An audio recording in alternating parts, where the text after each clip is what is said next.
Hey speakers, I'm Sydney Kerr and I'm on the red carpet for Women Talking at the 29th Annual Austin Film Festival. And we're going to be talking to producer Dede Gardner and the director Sarah Polley. What drew you to Women Talking?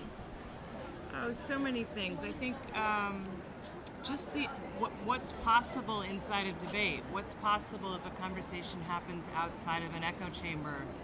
What would it look like cinematically if we saw someone change their minds?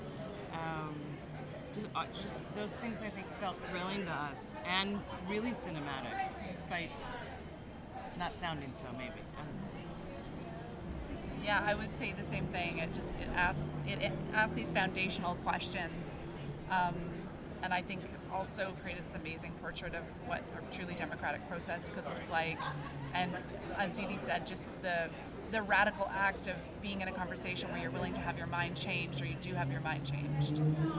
And this film obviously deals with a lot of relevant and heavy topics. What were some of the preparations that went into that to deal with these situations respectfully?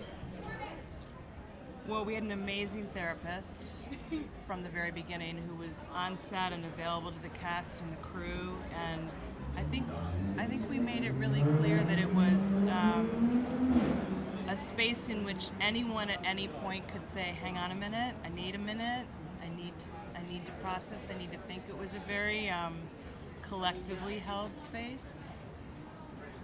I love that. And what do you want audiences to take away after watching Women Talking? I mean, I think people come out with very different things, and I really like the way people map their own experiences and their own world onto the film. So I never want to be too prescriptive about it. But I guess for me, this sort of call to action of the book and hopefully of the film is, can we start imagining what we want the world to look like, not just what we don't want? So that active imagination of what would a good world that was really truly based on equality look like, and also what would it be like to enter a conversation in which you might have your mind changed, and with what is it like to work with people who you don't agree on every single issue with? Can you still find a common ground to work towards progress? And I think that's something that's getting a little bit lost.